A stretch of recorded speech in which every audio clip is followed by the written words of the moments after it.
दादू में district and session court का तारीख साथ फैसला। जिला दादू में अब कोई भी सरकारी मुलाजिम सहाफत नहीं कर सकेगा। सीनियर सहाफी फयाज जाफरी की दायर दरख्वास्त पर केस की समाअत हुई। अदालत ने डिप्टी कमिश्नर दादू से जिला भर में सहाफत से वाबस्ता तमाम सरकारी मुलाजमीन की लिस्ट तक कर ली है, जबकि अदालत ने डिप्टी कमिश्नर दादू को नोटिस जारी करते हुए 25 जनवरी को रिपोर्ट तलब कर ली। दौरान केस की समाअत ताल्लुका बार खैरपुर नाथन शाह के सदर एडवोकेट शबान अली मल्ला ने दलाइल पेश किए, जिसके बाद केस की समाअत 25 जनवरी तक मुलतवी कर दी गई। इस क्लब के जो सहाफ़ी हैं वो गवर्नमेंट सर्वेंट पे हैं। हाई कोर्ट का पहले भी ये फैसला आया है कि जो गवर्नमेंट सर्वेंट हैं वो सहाफ़त नहीं कर सकते हैं, ये सर्विस एक्ट के ख़िलाफ़ हैं।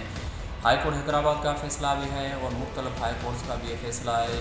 इसके ख़िलाफ़ कुछ टाइम पहले फयाज जाफरी जो पाकिस्तान प्रेस क्लब के जो पास ओनर हैं, उसने ये पिटीशन फाइल की थी सेशन कोर्ट दादू में। उसका वकील था ऑनरेबल सेशन कोर्ट एसएसपी दादू एसएचओ कैनशाह से ये रिपोर्ट मंगवाई थी, जिसमें ये क्लियर आ गया कि ये लाइव स्टाफ में कुछ सर्वेंट भी हैं और ये जर्नलिस्ट का काम भी कर रहे हैं। इसके खिलाफ सेशन कोर्ट ने डिप्टी कमिश्नर दादू को ये लेटर भेजा है। जो भी गवर्नमेंट सर्वेंट जर्नलिस्ट हैं वो काम कर रहे हैं, ये सर्विस एक्ट के ख़िलाफ़ है।